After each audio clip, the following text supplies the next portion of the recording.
प्रणाम मेरे प्यारे दर्शकों। आज हम एक ऐसी कहानी में उतरेंगे जो समय की कसौटी पर खरी उतरी है और जिसने पीढ़ियों को प्रेरित किया है। यह कहानी भगवान श्री कृष्ण, उनकी प्यारी पत्नी सत्यभामा और दुष्ट राक्षस नरकासुर के बारे में है। यह कहानी हमें अच्छाई और बुराई के बीच के संघर्ष की याद दिलाती है।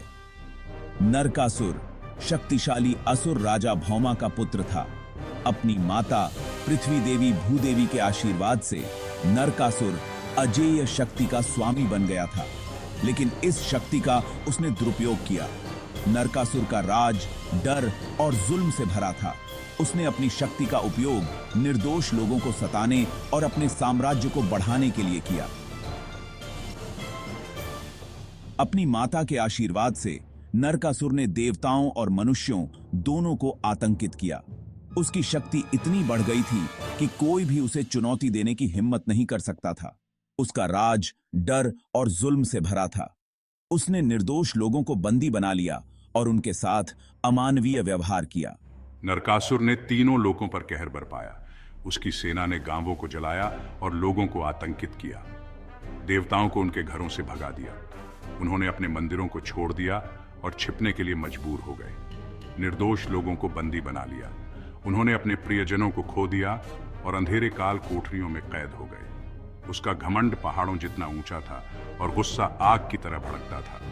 उसकी क्रूरता ने सभी को भयभीत कर दिया। उसके अत्याचारों ने पूरी दुनिया को हिला दिया था। हर जगह विनाश और तबाही का मंजर था। हर जगह डर और निराशा फैल गई थी। लोग अपने घरों को छोड़कर भागने लगे और बच्चों की चीखें आसमान में गूंजने लगी। नरकासुर के बुरे कामों की कहानियां दूर दूर तक पहुंची।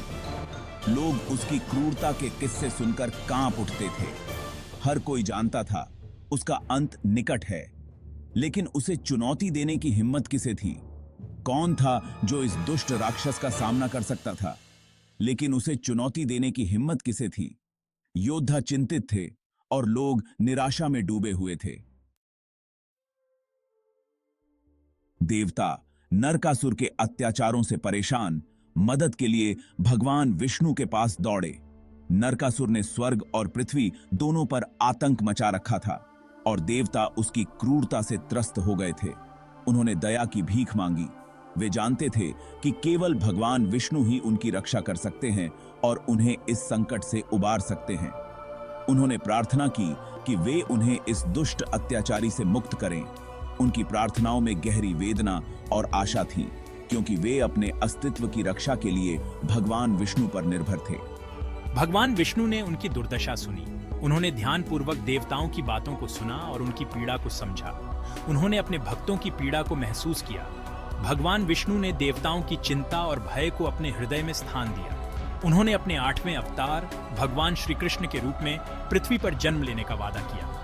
यह अवतार विशेष रूप से नरकासुर के अत्याचारों को समाप्त करने के लिए था। श्री कृष्ण द्वारका के राजा धर्म के अवतार थे।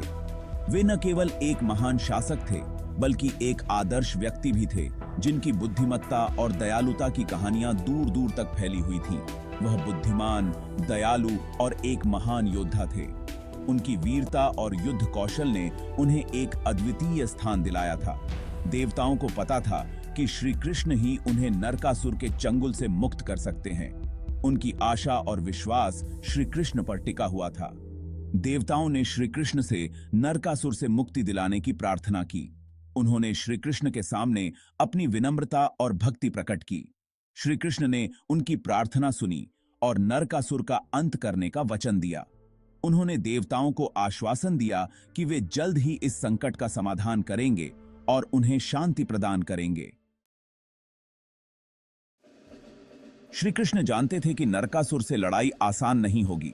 नरकासुर एक शक्तिशाली राक्षस था, जिसने देवताओं और मनुष्यों को आतंकित कर रखा था। उसकी शक्ति और क्रूरता के कारण उसे हराना एक बड़ी चुनौती थी। नरकासुर के पास अपार शक्ति थी और वह प्रागज्योतिषपुर नामक एक अभेद्य किले में रहता था। यह किला इतना मजबूत था कि इसे भेद पाना असंभव सा लगता था।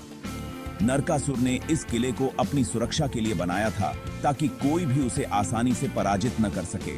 श्री कृष्ण ने युद्ध की तैयारी शुरू कर दी। उन्होंने अपने शस्त्रों को तैयार किया और अपने योद्धाओं को संगठित किया। यह युद्ध केवल एक लड़ाई नहीं थी, बल्कि धर्म और अधर्म के बीच का संघर्ष था। उन्होंने अपनी सेना इकट्ठा की और अपने दिव्य वाहन गरुड़ को तैयार किया। गरुड़, जो एक विशाल पक्षी था, श्री कृष्ण का सबसे विश्वसनीय साथी था और युद्ध में उनकी मदद करने के लिए हमेशा तैयार रहता था। श्री कृष्ण की प्यारी पत्नी सत्यभामा एक कुशल योद्धा और भगवान विष्णु की शक्ति का अवतार थी। सत्यभामा न केवल एक समर्पित पत्नी थी, बल्कि एक वीरांगना भी थी जो किसी भी चुनौती का सामना करने के लिए तैयार रहती थी। उन्होंने श्री कृष्ण के साथ युद्ध में जाने की जिद की। सत्यभामा का मानना था कि उनके साथ होने से श्री कृष्ण की शक्ति और भी बढ़ जाएगी और वे नरकासुर को आसानी से पराजित कर सकेंगे। श्री कृष्ण और सत्यभामा ने युद्ध की रणनीति बनाई। उन्होंने हर पहलू पर विचार किया और यह सुनिश्चित किया कि उनकी योजना त्रुटिहीन हो। उन्होंने नरकासुर की ताकत और कमजोरियों को समझा। नरकासुर की शक्ति का स्रोत क्या था और उसकी कमजोरियों का फायदा कैसे उठाया जा सकता है, इस पर गहन चर्चा की। उन्होंने यह सुनिश्चित करने के लिए एक योजना बनाई कि वे जीतेंगे। उनकी योजना इतनी सटीक थी कि नरकासुर को पराजित करना निश्चित था। इस प्रकार श्री कृष्ण और सत्यभामा ने अपनी दिव्य रणनीति के साथ युद्ध के लिए कदम बढ़ाया। श्री कृष्ण और सत्यभामा गरुड़ पर सवार होकर प्राग ज्योतिषपुर के आसमान में उड़ गए। जैसे ही हम नरकासुर के किले के पास पहुंचे, देखो, उसकी सेना ने हम पर हमला कर दिया। एक भयंकर युद्ध छिड़ गया। श्री कृष्ण और सत्यभामा ने असाधारण वीरता और कौशल के साथ लड़ाई लड़ी। श्री कृष्ण, मैं तुम्हें अकेले लड़ने की चुनौती देता हूं। दोनों योद्धाओं के बीच एक भयंकर युद्ध छिड़ गया जो कई दिनों तक चला। नरकासुर ने श्री कृष्ण पर दिव्य अस्त्रों की बौछार कर टाइटल। श्री कृष्ण ने अपने सुदर्शन चक्र से नरकासुर का अंत किया। इसके साथ ही 16,000 स्त्रियां स्वतंत्र हुईं और धर्म की स्थापना हुई।